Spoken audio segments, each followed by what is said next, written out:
I'm going to quickly introduce Scott from Nevsun. I mean, I just ran through some of their attributes. Basically, it's one of the best base metal mines, arguably. Some would argue the best base metal mine in the world. Profits every quarter, great low cost. They just have some fantastic exploration results that I think will probably end up extending the mine life quite a bit. And 50% of it's represented by cash. And Scott doesn't like it when I say this, I don't think, but my honest gut feeling is things are going to go one or two ways between now and the end of next year. Either these guys do a couple of smart deals and it becomes a multi-mine company, or somebody else swoops it up. I don't, it's not personal, but I don't think it's going to be around in 18 months. So you can explain why it shouldn't be, or should be.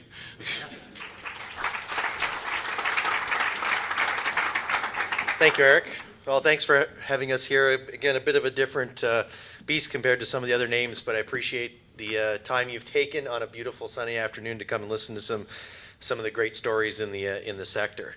So Nevsun is a bit of a standout. We're a fairly large cap producing company, but I am going to explain why I think Eric has hit the nail on the head about why this is an interesting company. And the two things I'm going to focus on today are the exposure to zinc and the exploration story underlying the assets, and why it's not really as big a company as it might seem, and therefore both those factors should have some significant impact on the value of the company. Just a few facts to run through first. So we're forecast this year to produce 160 to 175 million pounds of copper in concentrate at a cash cost, a C1 cash cost of about $1.20 to $1.40. First quarter was on plan, and actually slightly under on costs, largely because we budgeted, $100 oil, and we're currently looking significantly less than that. So our cash costs commensurately are probably going to come on the lower side, or hopefully underneath the guidance. The company has a very robust balance sheet. Last reported cash balance was $443 million US in cash, or $517 million in near-term receivables. So if you wound up the company today, they're actually about $520 million US dollars for shareholders. We pay a significant amount of our cash flow and earnings back to shareholders. We're paying 16 cents. You get 4 cents every quarter. That's $32 million in cash back to shareholders. And since we went into production 4 years ago, we've sent now, this number's a bit dated now, almost $108 million in dividends back to the shareholders of the company to reward them for participating in helping us build and grow this enterprise. We do, however, underlying this, have a very strong exploration story and ability to grow the company with the drill bit, and we think we've got a great management team in place to do that. So I guess the question would be, well, how do you grow $1 billion market cap company with the drill bit? Well, when you actually sort of parse apart the numbers, I just scribbled a little math in my book while I was sitting here. The market cap today is about $1 billion Canadian. With the current currency situation, we have about 600 million Canadian in the working capital in the company. That leaves an enterprise value, or the value being ascribed to the Bisha mine, our cash flowing asset in Eritrea, of about 400 million Canadian dollars, or 320 million US. So you can quickly see how by adding the billions of pounds of zinc and copper we've been able to with the drill bit over the last 18 months, without, quite frankly, a huge amount of expenditure, there is an ability to really change the valuation metrics of this company with the drill bit. There is a success for growth on the camp. So I'm going to talk a lot about the camp potential. In Eritrea, Nevsun has 2 mining licenses and an exploration license that cover about 30 kilometers of strike, sort of north and south, basically, of the operating plant.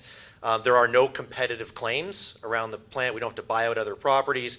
We have full access, basically, to anything we can truck to the mill.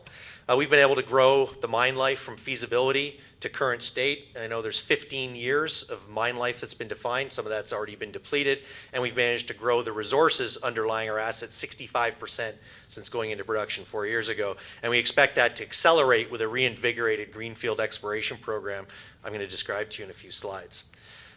Current production forecast, we already have 10 years of reserves, so there's no issue about mine life here. We're not concerned about an end of mine here. This mill will be chewing through ore in this region for decades, not just the 10 years. But it's important to show this because it says a few points. Currently, the company, when you look at the NAV of the company, it is based really on only the reserve life. We get very little credit from the analyst community for that exploration story. And really, it's only the last 6 months, through events like this, we've been trying to get the exploration story out there to show we can significantly grow the NAV of this by extending the mine life and increasing the throughput at the mill. The other thing to point out is we do have 1.7 billion pounds of zinc in reserves and 3.4 billion pounds of zinc in resources. We've developed all those resources and reserves at 92-cent zinc, which is already significantly below the spot zinc price. And if anybody, and like Eric, and we believe in there will be a strong zinc market. What that means in price, only the tea leaves can tell. But we expect that there'll be significantly more resources and reserves that'll convert with the higher zinc price, and there'll be more cash flows coming than are currently forecast because of the robust zinc price. Another thing to note is we are also not mill constrained. So there's excess milling capacity available in our plant for a variety of reasons. I can talk to you offline if you'd like to understand why. But we can bring in satellite mines, feed the ore into the mill at really no capital cost at the process plant, so we only have to justify the mining. So we can very quickly convert new discoveries into near-term cash flow and again, grow the NAV of the company, which should be the objective of the drill bit. Sticking on the zinc side of the story, we're currently investing 90 million. I think current forecasted budget is actually 92 million to complete the zinc processing plant, which will allow us to start shipping zinc concentrate in the middle of 2016. And that'll be what monetizes that current 1.7 billion pounds of zinc in the reserves. The plant is basically floating the tails that's coming out of the copper plant. So starting in the middle of next year, we'll produce two products, copper concentrate and zinc concentrate, both with some great precious metal credits that'll deliver that life of mine. Now, we also have a significant amount of additional resources to convert over time, and that really gets into the exploration story. So there's a lot of leverage at a 320 million US NAV to an increase in the zinc price and the ability to add more zinc pounds to the story. Nevsun feels we have camp potential. We feel that the Bisha district, as we're trying to get out in the market, will grow over time to be similar to the other great VMS, volcanogenic massive sulfide districts of the world, like Flin Flon, Manitoba, and the Noranda district, which famously built two of the great Canadian mining companies, Hudbay Minerals and the Noranda Mining Company. We currently have only discovered and have resources on 4 deposits. We've got 5 or 6 total in if you consider just like some intercepts at other areas. But there's a lot of room to grow to build on these licenses. And you can see, look at the scale on this map. The licenses we control in Eritrea with no competition are similar in land size to what had hundreds of millions of tons at these other camps. And we think we can prove that up with the drill bit in the next coming years. And I'll give you some of the sniffs we've got recently. Here's a zoom in of the map in Eritrea to show our mining license is the top. The dotted license area around that is actually part of the mining agreement area, and that we also have exploration rights on that land. We have a Harina mining license just a little south of that, and then that funny shaped thing is because of cutbacks in the licensing system in Eritrea, what's left of a license called the Moghreb Exploration License. We're planning to spend somewhere in the neighborhood of $15 million, up from the original $10 million budget we started the year with. Our Vice President of Exploration is actually on a plane right now back from Eritrea, where he got approval for an additional $5 million and 10,000 meters of drilling on this package, largely based on the great success he's shown at Harina.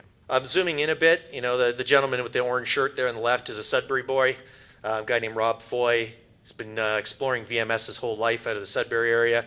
He's actually working on site running our programs, and he came in about 18 months ago and completely changed how we were looking at VMS exploration. He bought in a lot of the tried and true techniques, kind of throwing out gravity surveys and superficial soil samples, and went right to deep EM. So we flew a tight airborne EM survey, and we went back and we're doing downhole EM on every new hole and all of the historical holes we can to really precision target the drilling program, and spending a lot of time focused on lithogeochemistry, which is a simple way of saying you can look at the chemical signature in the surrounding rocks to really point you in the right direction to find these sulfide lenses in the ground in Eritrea.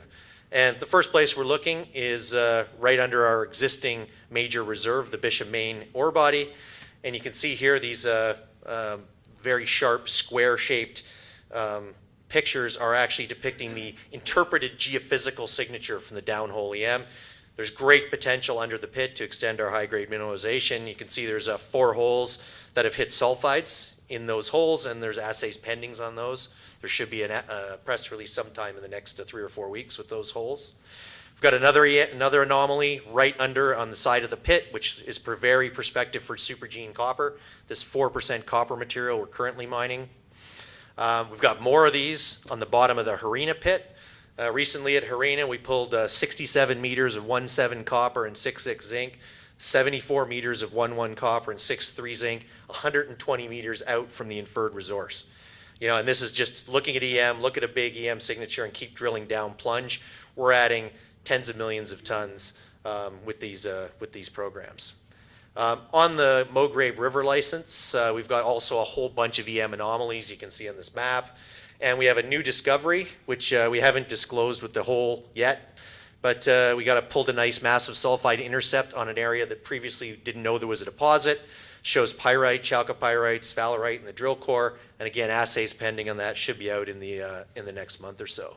A couple greenfield targets, you can just see what it looks like in the area. It's very flat, there's outwash, so you're really drilling bind, and you just use these EM targets just to focus in and hit more mineralization. So we've got huge potential, we've got a big balance sheet, we're a strong company in a weak market, that's a good thing to be, and we can fund our growth out of cash flows and look around what else we can do in this market to grow the company. We'll be out front on the next coffee break, so look forward to talking to you all.